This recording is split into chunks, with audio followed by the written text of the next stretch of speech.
Assalamualaikum warahmatullahi wabarakatuh. Ashama akkam jirtu daawwattoota chaanala YouTube Abduu Oro jala jirtan gaa akkaataa Facebook irraa maqaa irraa jijjiiruu dandeessan karaa sirrii ta'een gaa Facebook irraa maqaa jijjiiruu dandeessan isin agarsiisaa jechuudha. Directly gara barnootaa deemna gaa Facebook irraa maqaa jijjiiruudhaaf gaa Facebook keessan irraa maqaa ittiin baname yoo jijjiiruu barbaadan Facebook irraa eegaseentanii gaa maqaa Facebook keessanii jijjiiruu qabdu jechuudha. Maqaa namni isinii banerraa gara maqaa keessanitti jijjiirachuu qabdu jechuudha. Akkaawuntii Facebook namni yeroo isinii bane maqaa ajjala jiru kaanii agartu. Maqaa kana haala kamiin haala isin jijjiiruu dandeessan Abduu Oro jedhee jira. Facebookiin kun kan duraan na jala badee ture hundeeffadhee jira. Facebookii kana follow godhaa isin jira. Facebookii kana maqaa irraa jijjiiruu barbaadan tuqaa sadii harka mirgaa gubbaa jirtu irra tuquudhaan yeroo takka ni deemtu jechuudha. Tuqaa sadeen tuquudhaan gaa maqaa Facebookii karaa sirrii ta'een haala isin itti jijjiiruu dandeessan. Achirra eega tuqxanii setting privacy ka jedhu kana yeroo takka ni tuqxu jechuudha. Maqaa Facebook jijjiiruudhaaf gara fuula duraa deemtu setting ka jedhu kanarra yeroo takka ni tuqxu jechuudha. Setting eega tuqxanii gara fuula duraa sinofaa see movie in account center ka jedhu kana yeroo takka achirra ni tuqxu jechuudha. See movie in account center ka jedhe tuquudhaan gara fuula duraa deemtu. Achirra eega tuqxanii haala kanaas ni bana maqaa Facebook jijjiiruudhaaf gaa haala kanaas agarsiisa Facebook isin banattanii itti fayyadamaa jirtan jechuudha. Akkaawuntiin lama yoo dhiqata bilbila irratti Facebook irratti bantee raattan haala kanaas ni baasa. Xiyya fi lafiitii tuquudhaan haala kanaan ni filattu. Facebook kamirraa maqaa jijjiiruu barbaaddee isin gaafata. Facebook ka awwalaa kaarraa jijjiiruu waan hin barbaaduuf ka awwalaati Facebook awwalaa kaarraa ni tuqa jechuudha. Yoo isin ka jalaarraa jijjiiruu barbaaddeellee haala kanaas ni baasa jechuudha. Facebook irraa ka awwalaa kana irraa maqaa irraa jijjiiruu barbaada waan ta'eef asirra eegan tuqee neemiidhaa fi username profile picture fi abartana baasa. Kanneen arfan keessaa neemiidhaa fi username isin agarsiisa jechuudha. Amma neem maqaa Facebook haala kamiin haala isin jijjiiruu dandeessan.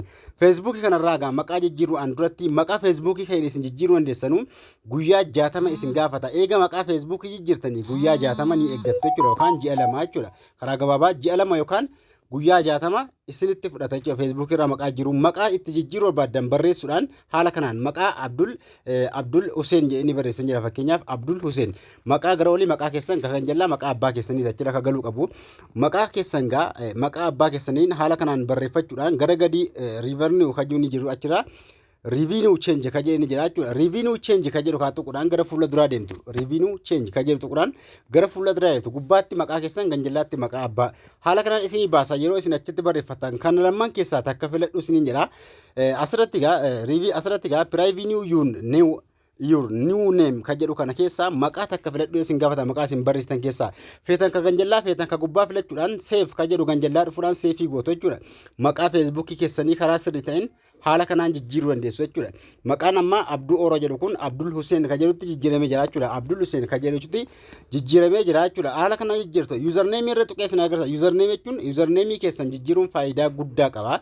Username keessan qubee adda addaatiin wal makuudhaan gaa Hussein Abdul jedheen barreesse amma alammaa gubbaarratti Abdul Hussein jira. Asirratti immoo Hussein Abdul jedhee mallattoon kun raayitii bicaa yookaan bulee isinii kenniti yoo sirrii hin ta'in lakkoofsa illee itti dabaluudhaan ni mokkortu jechuudha. Hanga inni isinii jiru maqaa abbaa fuuldura gochuu maqaa keessan dudduuba gochuudhaan seef yookaan immoo ganjallaa ka jirtu seefii tuquudhaan karaa sirrii ta'in Facebook keessanirraa maqaa jijjiiruu akkasuma username jijjiiruu dandeessu jechuudha. Haala kanaan username keessa sirriitti lakkoofsa itti makuudhaan yoo fudhachuu hidhee momokkoruudhaan ilaalaa isiniin jira. Haala kanaan itti fayyadamaa isiniin jira. Akkaawuntii kana yookaan Facebook viidiyoo kana sheerii godhaa.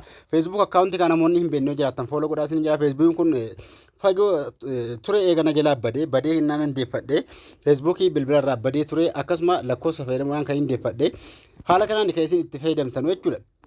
Haala kanaan maqaa jijjiiruu dandeessu barnoota dabalataa argachuudhaaf chaanaal YouTube gubbaarraa Abduu Oro jechuudhaan ni barreeffattu. Profaayilii koo irra tuquudhaan yeroo takka profaayilii koo irra tuqxanii bakka viidiyoo jedha kaawwachuudhaan viidiyoo barnootaan wal qabate waa'ee bilbila keessanii akkaawuntii Facebook, TikTok akkasuma barnoota bilbilaa wal qabate mara ajjala gadhiisan jira. Viidiyoo hedduu ajjala jira. Viidiyoo kana irra galaa dhaggeeffadhaa isiniin jedha. Warri subscribe hin godhin subscribe ka jettu kana yeroo tuqxan all ka jettu gubbaa kaa'u hin dagatanaa viidiyoon an yeroodhaan gadhiisu akka nama hunda dura isin bira ga'uuf subscribe yeroo gootan mallattoo notification itti banuudhaan akkasuma all ka jettu gubbaa kaa'u hin dagatanaa isiniin jedha. Viidiyoo yeroo dhaggeeffattan laayikii tuqaa isiniin jedha. Gaaffii yoo qabaattan komentii jalatti naa barreessaa isiniin jedha. Akkasuma sooshaal miidiyaa liinkii barbaadan akkasuma liinkii Facebook Telegram keenyaa barbaadan biyyoo Facebook irra tuquudhaan Telegram irra tuquudhaan yookaan TikTok irra tuquudhaan illee gaaffii achirratti Telegram jalatti chaanaala jalatti naa barreessuu dandeessu barbaadan jechuudha. Karaa komentiitii illee gaaffii waan isin galuu yoo jiraate naa barreessuudhaan gaaffii isin barbaadan isiniif handeessa isiniin jedha. Haala kanatti fayyadamaa viidiyoo kana akka namoota hedduu bira ga'uuf share godhaa isiniin jedha. Gaaffii qabaattan komentiin akka nagaan tura.